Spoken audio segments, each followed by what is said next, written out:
Good evening, everyone. This is Rob Bell, and you're watching Getting the Record Straight.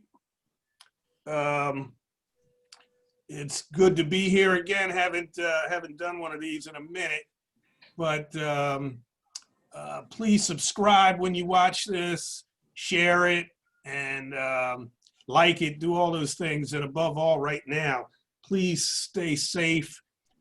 This is Getting the Record Straight, the Truth to Power segment. And this evening, I just want to say that politics are on the table.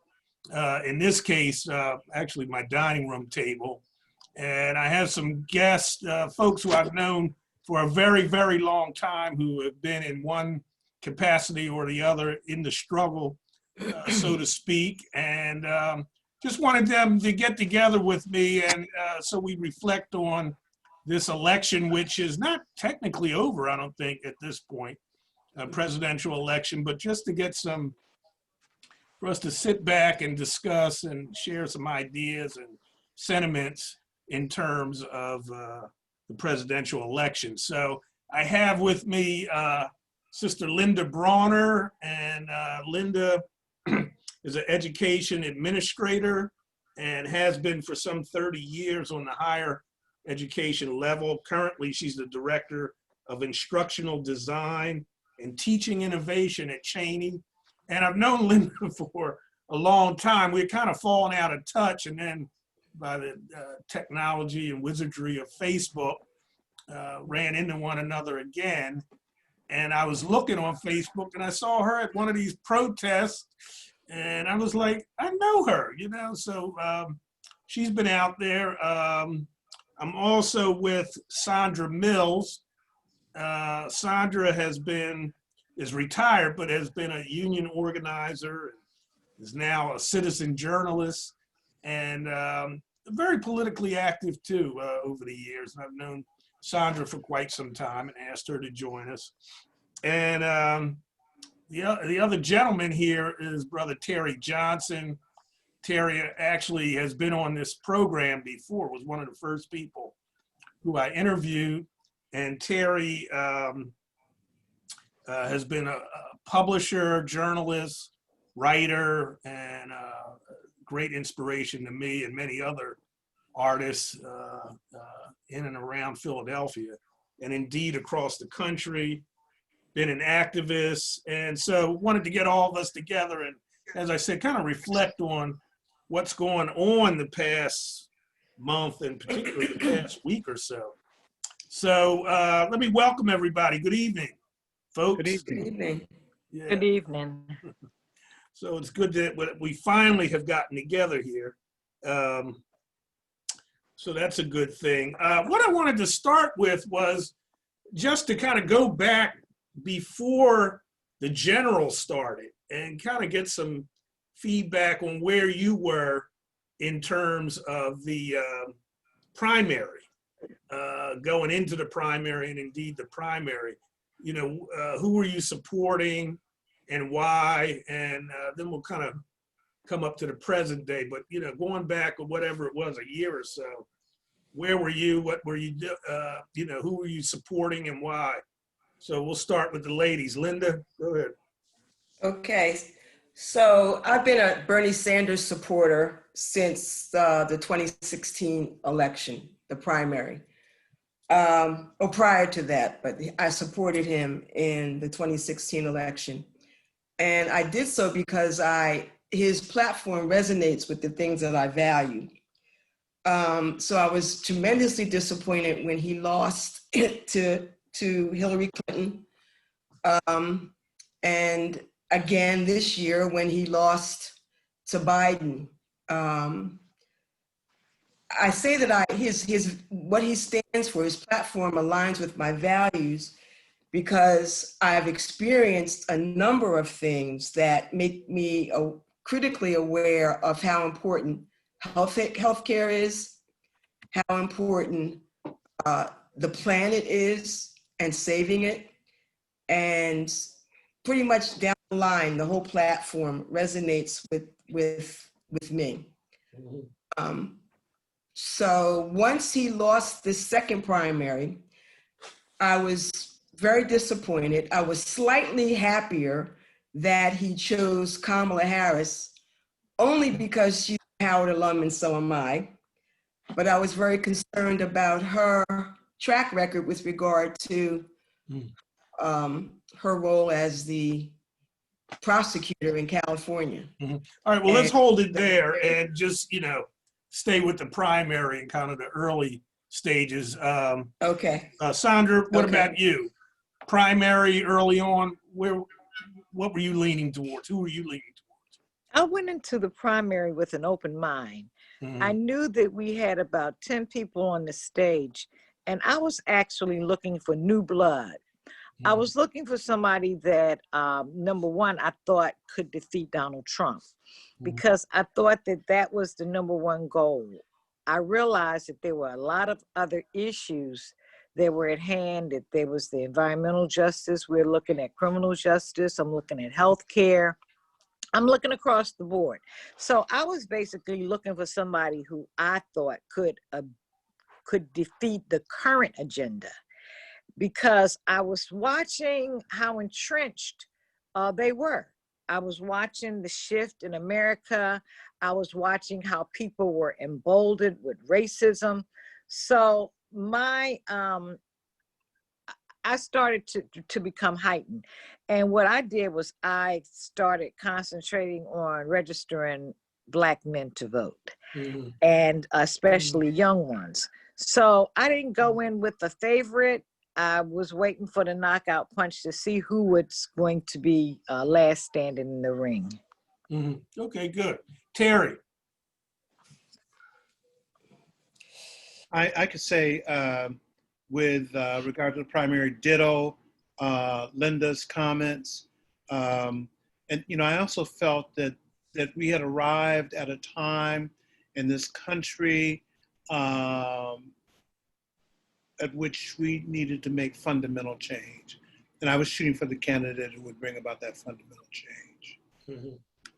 Okay, well, I am in agreement, particularly with Linda and you, Terry, and also Sandra. I wanted, I was disappointed when Bernie didn't, wasn't elected in 2016. I was really looking forward, not only to him, but to, again, like you said, Linda, the policies.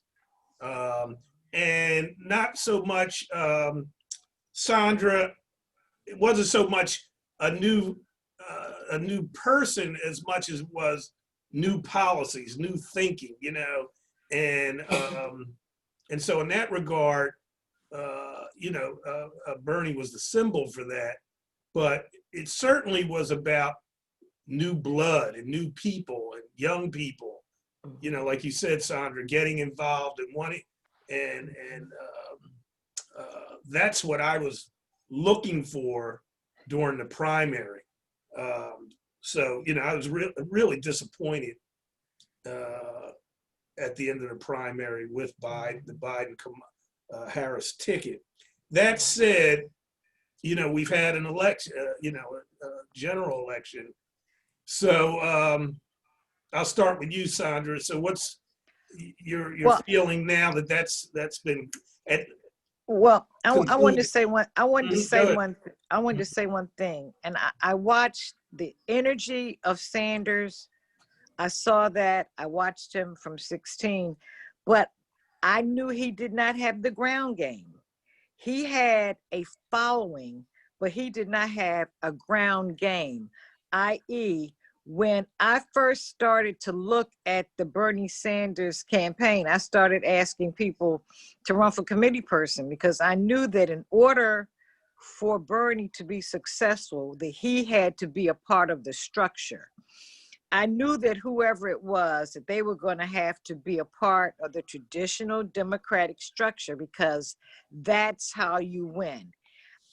One of the things that I noticed about his followers, a lot of the people who were very, very strong with the ideology behind Bernie Sanders were not prepared to work toward getting him elected. A lot of them did not vote. I saw, I started watching my son, watching Killer Mike and all of the young people who were out there calling grandpa, and they had the black man caravan and all this and that. But it was a struggle to get them to register, and they did not turn out. I watched a lot of the events that were going on the ground in Philly. And again, I did not see them engaging in actual voting. They talked a good game, but they did not show up and they did not show out. Anybody want to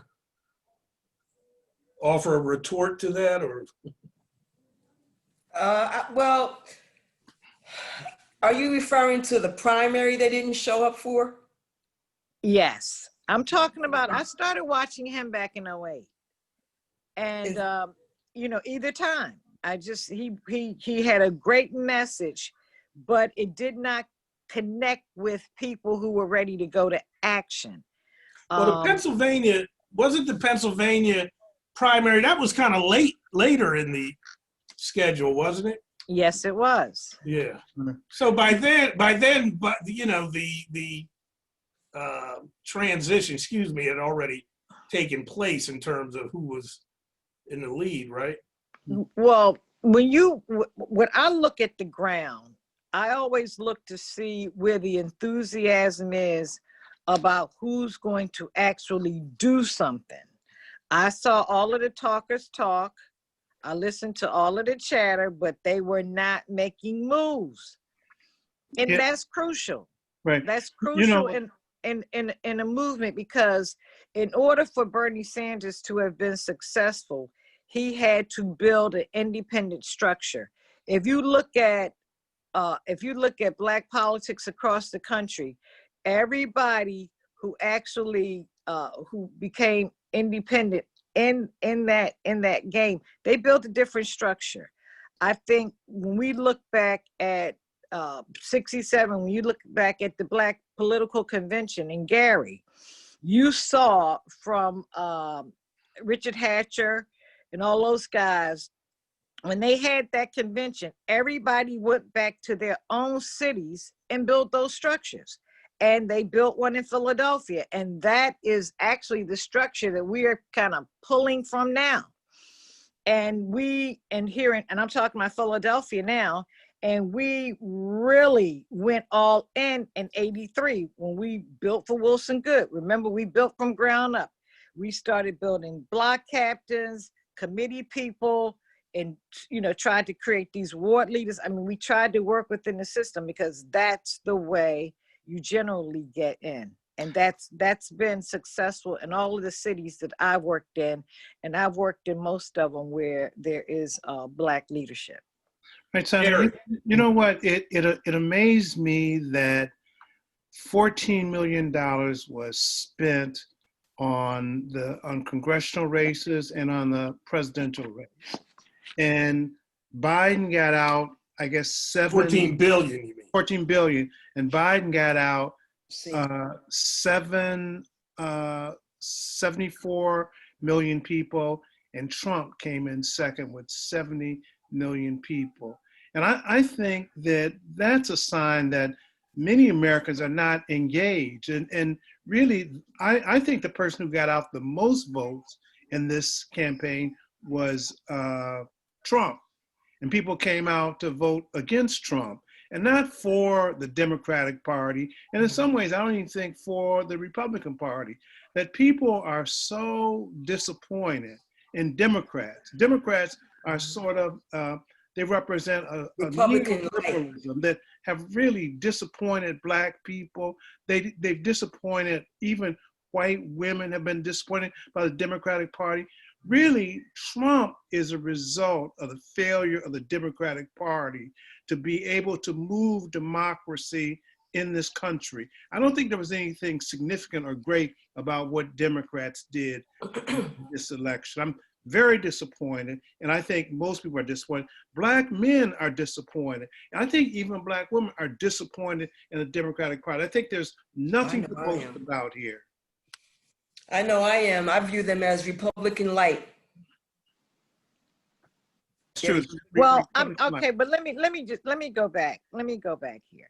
So I hear what you guys are saying about the party, but I just want to go in a different direction because actually I am, I'm kind of, I want to just talk about the Black vote really, um, because I'm kind of beaming with some optimism because I'm looking at the fact that we've only had voting rights since 1965. We've been voting 55 years. We are 15% of the overall population, and we've made some great strides in that time. We are about, was about 47, about almost 50, 48 million Black people in America. And we are, again, 15% of the population.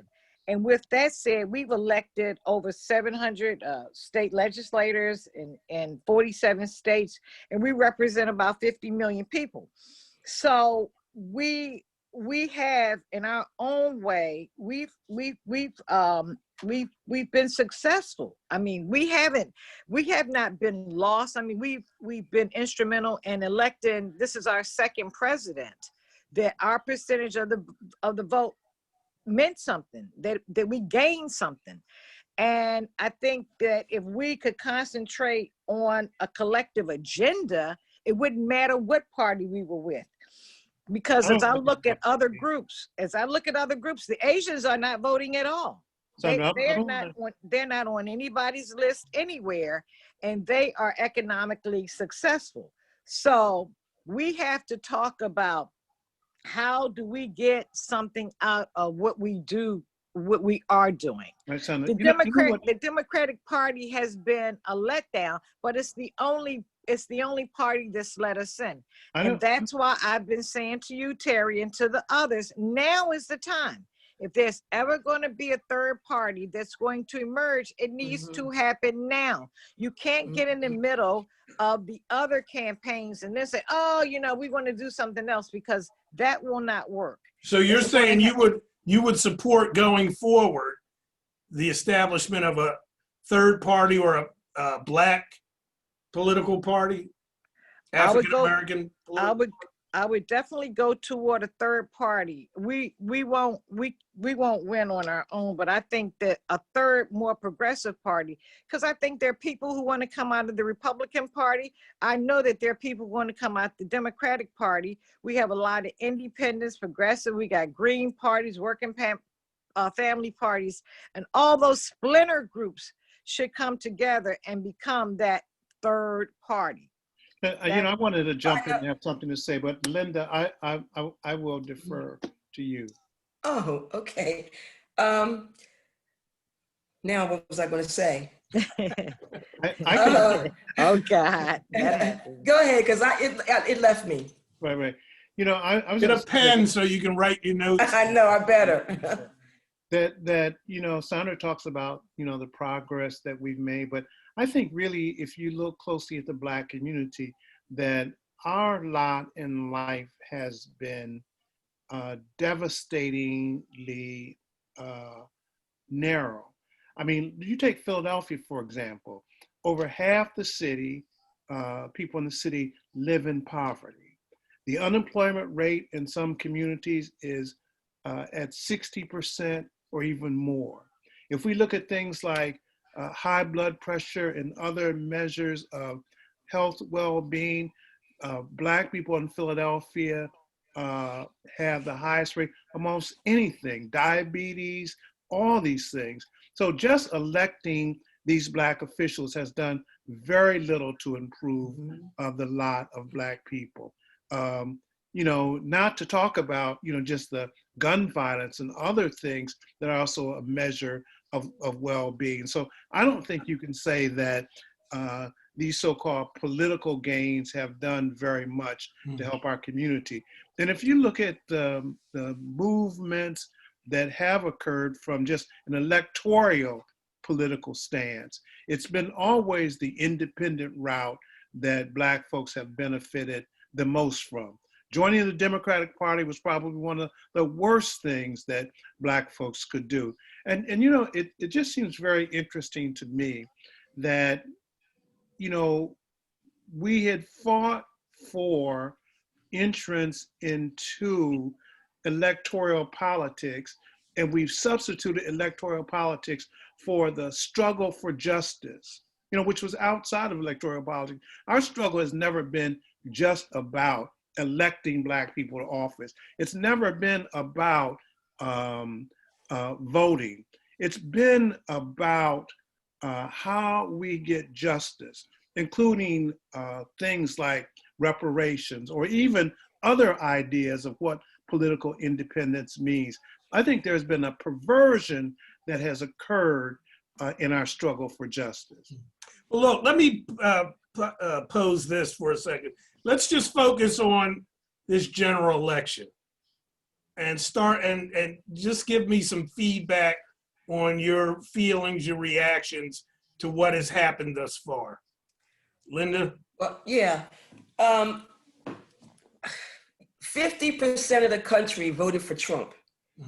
They had the opportunity to root him out, and instead of rooting him out, they jumped right into bed with him.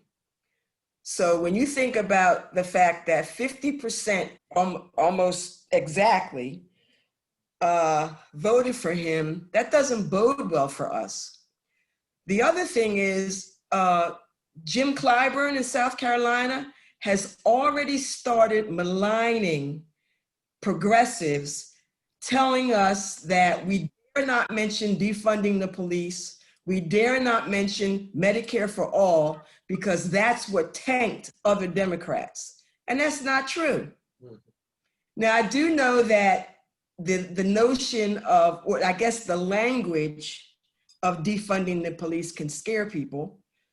And we may need to find another name for that.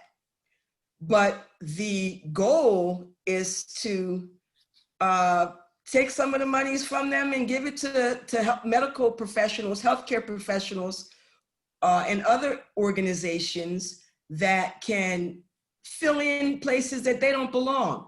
When Walter Wallace was killed last week, they didn't need to have police there. They needed mental health professionals there. Let me stop for one second.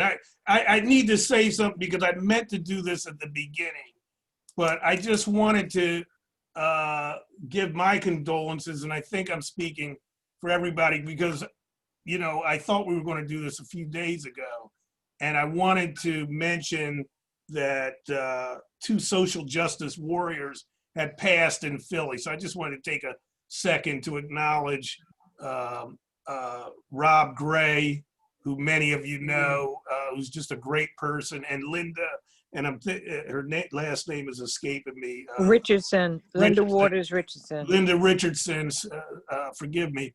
Both of whom gave so much to this city and to Black folks in this city. And I meant to do that at the beginning, but we just want to say our condolences and acknowledge them.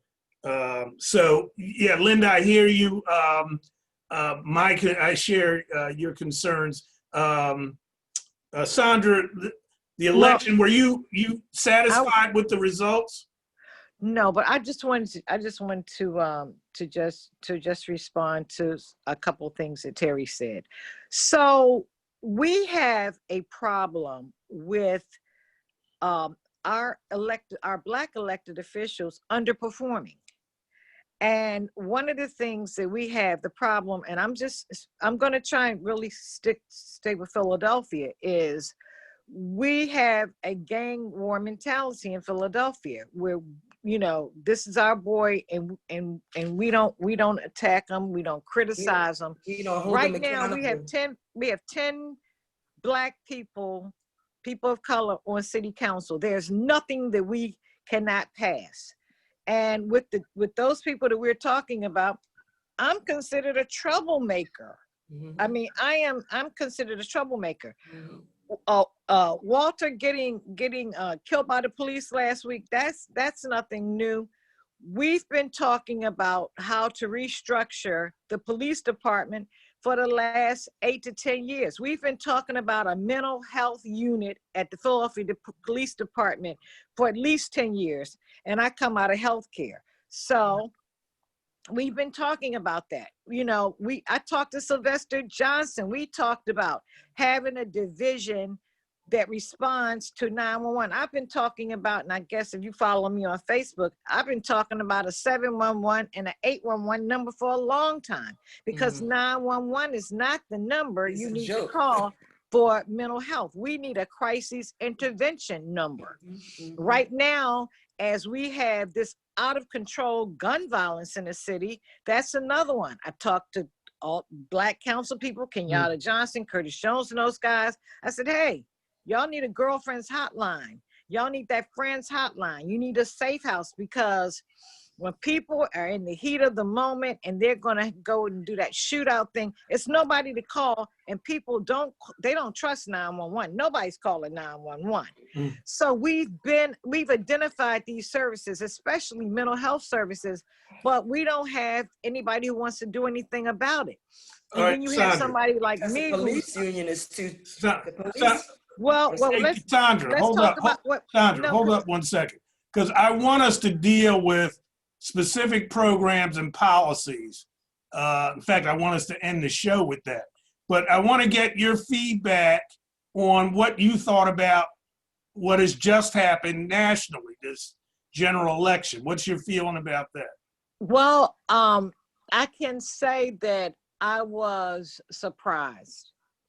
I was absolutely surprised. At what? That, as Linda said, the 50% of the American people chose to vote for him. We talked about the white female vote the last time, and we wanted to believe that they had been tricked. But you know, Donald Trump promised to give their husbands jobs, to keep us out of their communities. Remember, he said, "I'm gonna have your husbands working, and I'm gonna keep these minorities out of your communities."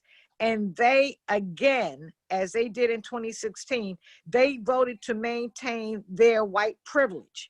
So even though we looked at them as feminists and they're in all these other advocacy groups with us, they really aren't. So now it's people that we know too. It's people that we know. Now we okay, I'm not gonna say now we know. Now we really know. So the level of it wasn't shock, but a disappointment with me was high, because I thought that we were better. And, you know, we talked about America the Beautiful, but they showed us America is ugly. It's very ugly. And as bad as Trump was with everything, they decided that they wanted him to be the leader of this country. Is disappointing. It wasn't a deal breaker. It wasn't a deal breaker. All of that, none of that was a deal breaker for them. No, it wasn't. Tara, you want to chime in? No, it's the economy. Are you all still working? Everybody's still employed? I am. Okay. So am I. Yeah. So, I mean, there was talk that before COVID, everybody's 403Bs and 401Ks were going through the roof. I don't know how true that was, because mine didn't. I'm still working. But the economy is used as the excuse for allowing him to just stay in office. I mean, that's at least what they're saying is the reason that the economy did so well. Well, you know, part of this economy that we have, that people complain about, is an economy produced by Democrats.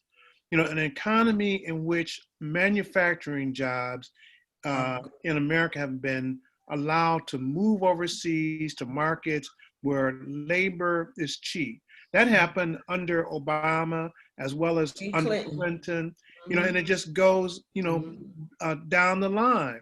And, you know, when Trump came in and promised people new jobs, they were hungry to hear that.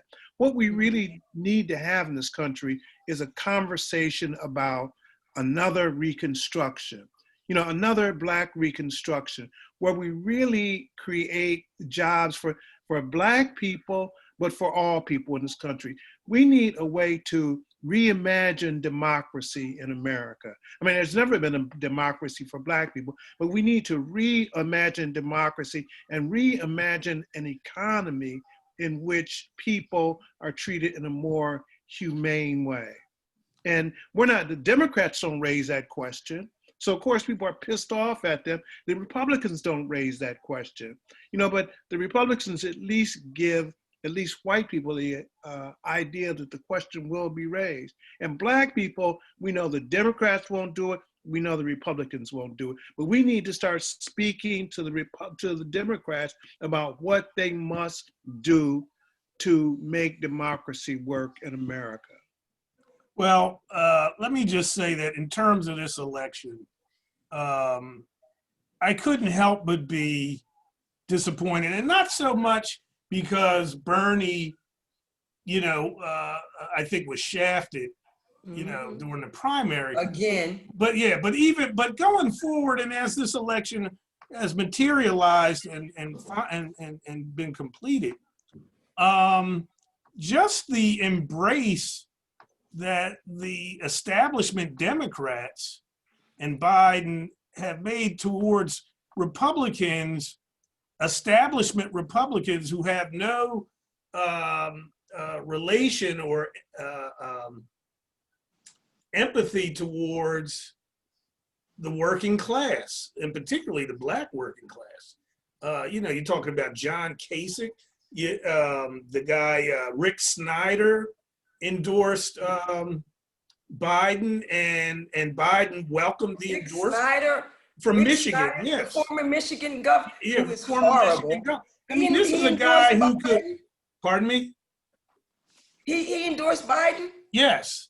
I Oh, mean, I'm this, so shocked. yeah, this is a guy who could have, who, you wouldn't be overstepping your bounds, I think, if he was reported to the UN for crimes against humanity. Oh, for Flint.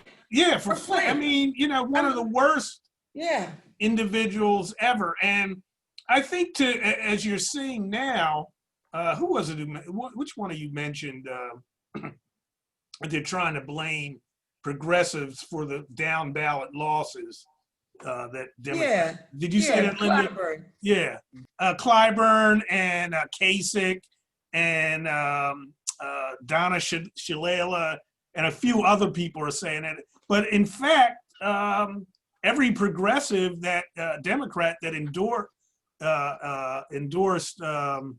Medicare for all and they won their The elections. squad. Yeah, and then $15 an hour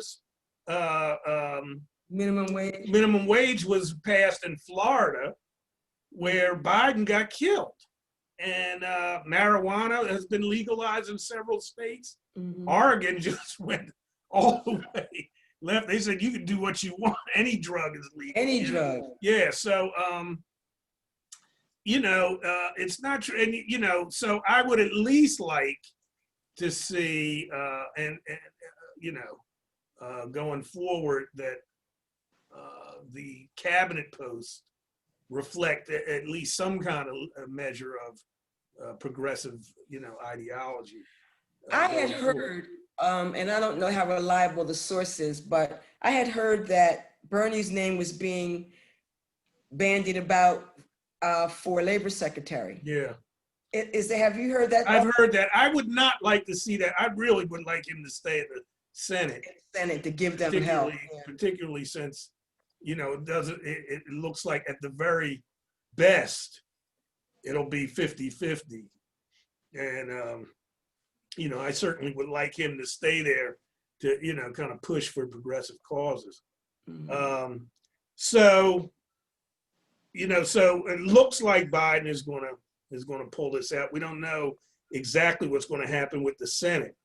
So going forward, let's talk now, Sandra, about policies, kinds of things. Since you brought up a lot about you and Terry about the city here, I mean, I am so concerned. I'm actually going to have to do a piece on this about our folks and leadership, and something that I've just been thinking about and having worked in government and in agencies.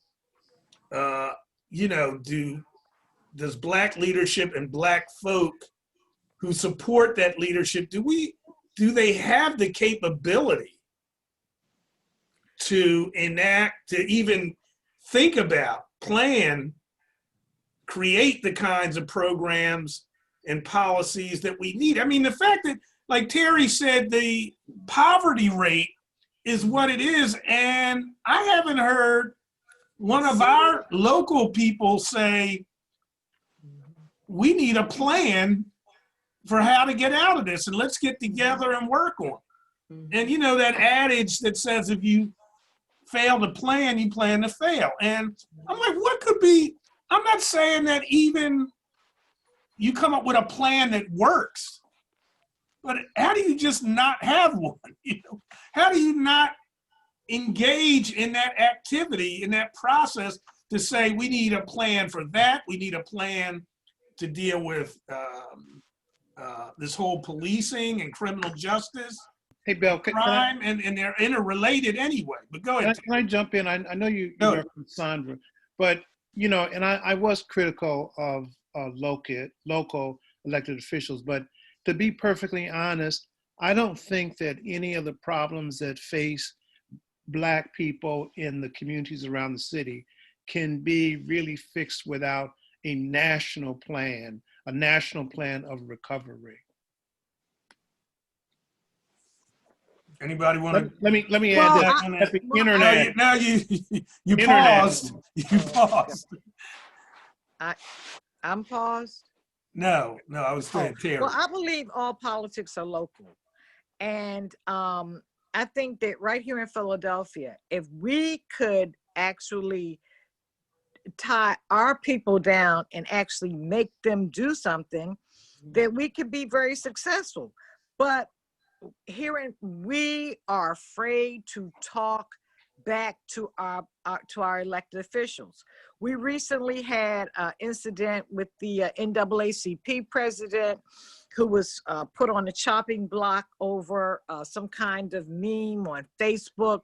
And the Black elected officials went on a Zoom meeting to repudiate him, you know, and it was awful, because, you know, there's another community who can essentially make us do whatever they tell us to do. And there was a lot of pushback, and I was one of the people who was pushing back very hard, because I resent what they did. Because, you know, everybody who was involved, who said at that meeting, who worked with Rodney Muhammad, knows that he's not anti-Semitic. They know he's not a racist. They knew the kind of character he had, but they allowed themselves to be pushed into that.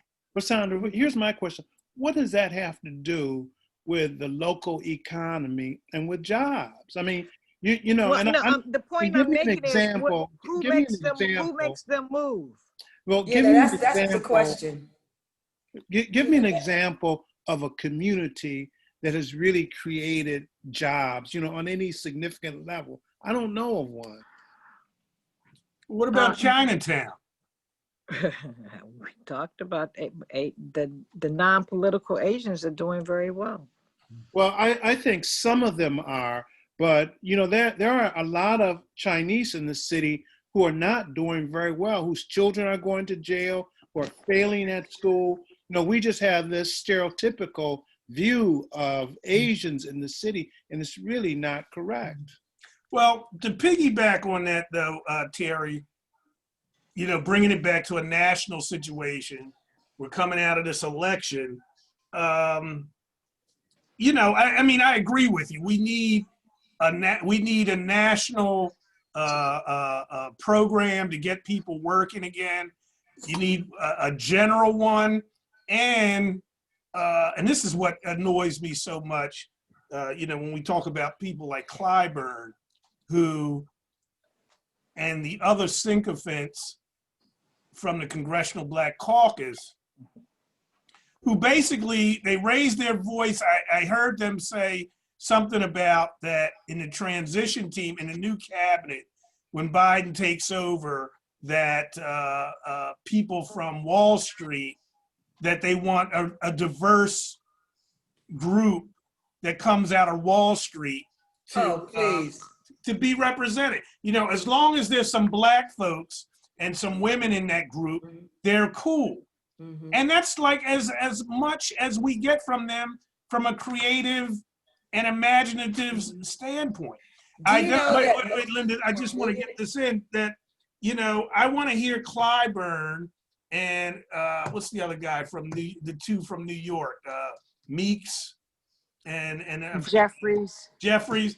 I want to hear them talk about what are they going to do in terms of reparations, because we need a general policy and program and strategy to get people to work, but we also need to address the crime committed against our people and the Holocaust committed against our people. And I'd like to hear them open their mouths, not about just whether they support reparations or not, because they can formulate words and say that. I want to know, what are they going to do tangibly?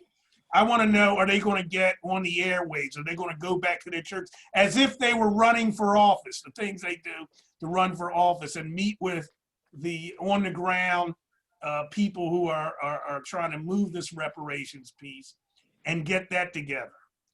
Linda, what were you going to say? I'm sorry. That many of them are millionaires. And how a person in Congress, I mean, what's their salary? $200,000 maybe? How do they be millionaires? Mm-hmm. You know, they get to be millionaires because they get in bed with lobbyists. So they're not going to do anything, in my view, that, I mean, they'll stand up for the big stuff. But when it comes down to the gritty of getting policies in place that actually benefit people, if it interferes with any of that money that got coming in, they're not going to do it. And that makes them just like white politicians in that regard. I don't see any member of the Congressional Black Caucus talking about reparations in any serious way. I just, happening. I think it's really important to be able to, in order to understand the particular, it's important that you have an understanding of the general, you know, and even when we look at a community, communities are really, in America and around the world, have an international context. You know what I'm saying? The way the economy in the U.S. is impacted now, it's an international equation that does that. When jobs move overseas, the way capital flows and all those things do have to take into consideration. And when you look at a congressman or a senator, in some ways, they're not really the power brokers, you know, in the world economy. Mm-hmm. You know, the world economy is like made up of really super rich people and super rich institutions. Now, I know sometimes we sit back and say, well, we can't have an impact on all this, but I think it's important to understand the context in which communities exist and even which nations exist. So in terms of this election going forward, in terms of policy and programming going forward, if indeed it is Biden who is finally elected, what do you want to see going forward, coming from him and coming from the supporters, Terry? Given the context that, as you understand it, the international context as you understand. Well, you know, I'm going to shut up and let somebody else speak, because, you know, I know I can go on. Yes, that's a good idea. I love you, Sandra. I love you, girl. No, but Sandra, before you say anything, I want to, Sandra, I just want to say this, that I agree with what you were saying earlier relative to the local thing. I mean, notwithstanding the international, because I'm all about that, and foreign affairs and that kind of thing. I think they're critical. But I think there's a lot you can do locally. And we just, like the apathy, mental apathy is just, especially here in Philly, it just blows me away. But go ahead, Sandra. But what I want to do, and I'm trying to strike a match. I think that we have to have another national Black political convention. That we have to come out of there with some platforms that we can agree on as a people. I sat back and I watched in 2016. I watched the Latino community. I watched them very carefully structure that Dreamers deal. They came together with a document and they made everybody sign it. Everybody signed it. Everybody signed it because they had a collective agenda. I'd like to see us do that. I don't think that we need to be all over the map. I think that we need a strong, solid national 5-point plan or 8-point plan or whatever it is that talks about what's standing in front of us now. We talk about reparations. We can't even agree on what we want repaired. So I think we have some basic homework to do. As working with and for politicians, I found that the reason we get left behind is because we don't know how to make the ask. We are all on different pages about what we actually want. As I've talked about reparations, the one thing that I've said that I've said to people is, listen, I think we need to ask for free secondary education in this country. The Black people should be able to go to college for free. I think that free secondary education can change things in one generation. Just that. Can we all agree on that? Just that one idea there. Is that something that 80% of Black people can agree on? See, Sandra, I would disagree. See, there we go. This is how it starts. Here you go. There you go. The question becomes, what is the nature of the education? Because if you say free secondary education in this educational system, then you're going to be nothing but misguided. What was Carter Woodson's book, The Miseducation of the Negro? Mm-hmm. So we would have to say, well, what is the nature of the education we are providing our children? But let's not have that debate tonight. That's my idea. What is his? Because that's what just happened here is the number one problem that we have. Whenever somebody puts something together, we can all knock it down. We can all knock it down, but we can't build anything up. So he said, oh, well, we should do that. So what should we do? Well, what should we do? Here's the thing. No. Answer the question. What should we do? Hold on. Because what's important is because you want to moderate, but let's get to the point of what should we do. Sandra, it's important, first of all, that we come together and begin to talk, discuss, negotiate, and debate. And what I'm saying is we're not even doing that on a national level or a local level. But to answer your question, I would prefer, rather than given everybody Black free secondary education, give an institution that we establish the money for that, and then let us decide, how to distribute that among our educational institutions. Because I don't want the government spending money supposedly on our behalf to send our kids to West Point. I really could care less about that. But that said, we're getting near the end of the show. I want everybody to give me about a 2-minute closing comment, and about our political system and where we go from here. I just want to say one thing in response to what you said. What? So we had $50 million in economic development money that was given in an enterprise zone in West Philly. $50 million. And we built nothing. Exactly what you said. Give us the pot of money and we're going to create these businesses. We're going to create these micro businesses. We're going to do this. We're going to do that. And the money was ate up in administrative fees, and a lot of people got personally rich, and we built nothing. Someone should go to jail for that, shouldn't it? It's about accountability. And that's part of what that planning and stuff is. I mean, I'm you're just right. I'm And just saying that's somebody what should happens. go to jail for that. That when we have a pot of money, people tend to put the money in their pockets. Yeah, well, it's got to be accountable, and you've got to be able to hold people accountable. Okay. 2 minutes, Sandra. 2 minutes. Start with you.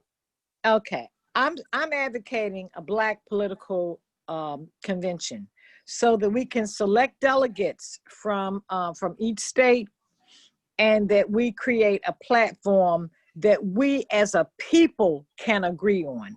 My idea may not be the best idea, but it is an idea. So I'd like to see us actually develop a platform with economic development, with public education, with healthcare.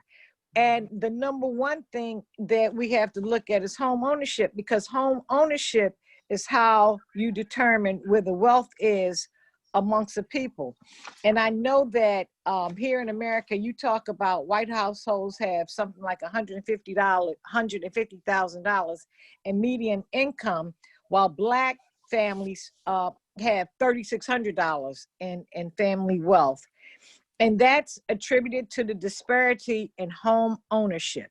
So that's kind of like number one for me. But I'm not big, I'm not bold. I think that we have to do some small things. And when we talk about reparations, that we need to be clear, that we don't need to be, esoteric with grand ideas, that we need to talk about some basic things. And that's why I talk about education, healthcare, criminal justice reform, of course. Home ownership is really at the top of my list.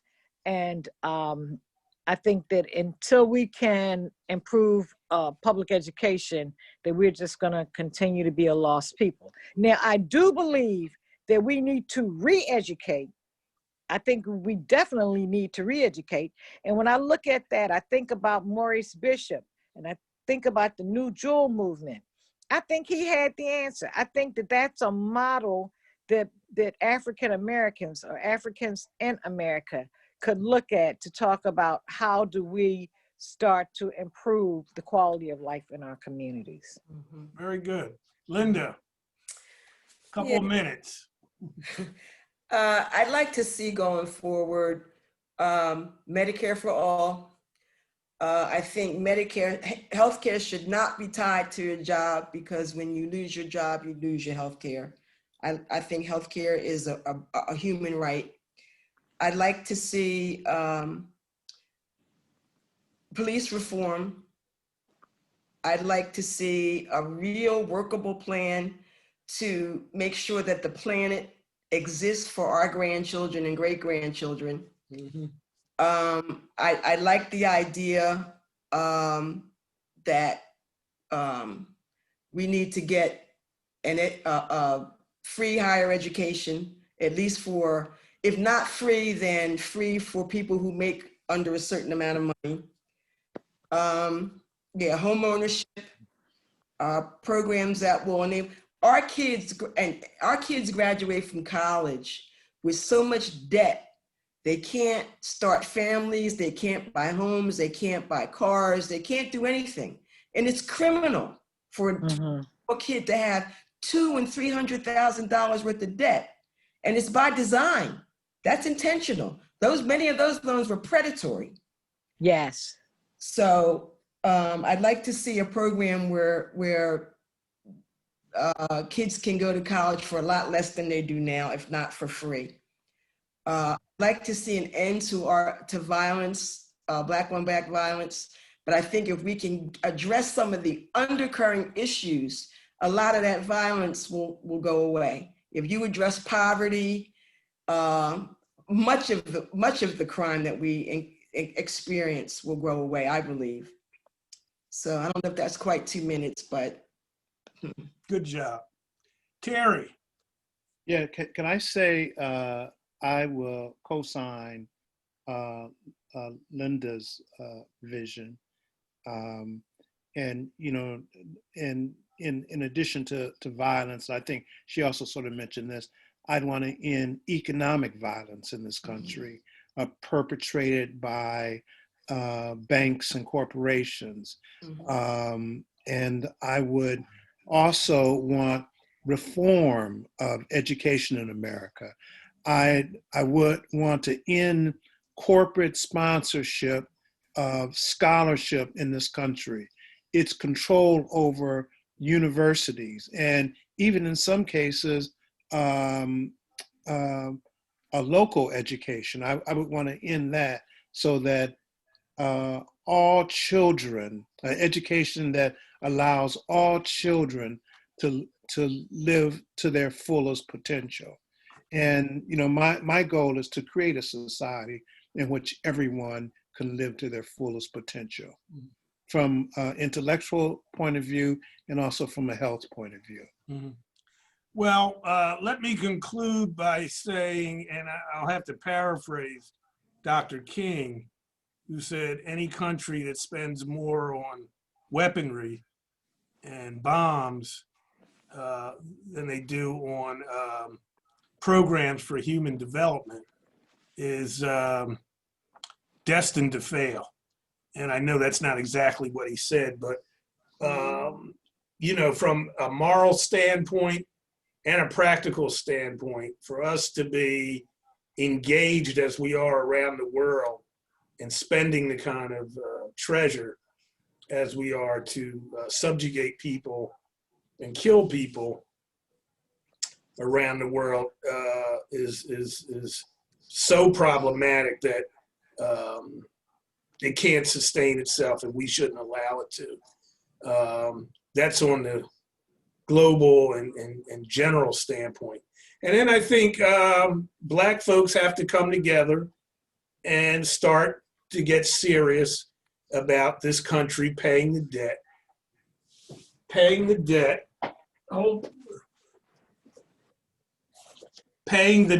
that it owes. And, I think it would say a lot for us to come together and figure out what that debt is and how it should be paid. And we need our leaders, we need to challenge them. You know what, and just to close with this, I don't care if Joe Biden doesn't say, I don't care what he says about reparations, if he's for it or not. I want to know what the Congressional Black Caucus is about and what are they going to do. Because if they aren't going to be for it, and the majority of Black people, or at least a critical mass of Black people, aren't willing to mobilize around it, it's not going to happen. So on that note, everybody, it's been wonderful. Took us a while to get started, but it's been great. Thanks so much, Linda Bronner, Sandra Mills, and of course, my brother, Terry Johnson. So I'm going to end this recording, and thanks so much. Can I just want to say, Linda, what a pleasure meeting you. Oh, it's very nice to meet you both. Right. And nice to meet you too, Linda. Sandra, I've been after you for a long time. know. We need to still continue our recording. conversation. I'm still recording, everybody. Take care. Well, I'm in, just in a conversation, I want to talk to her, and This debate has been going on about 20 years. I know. It's true.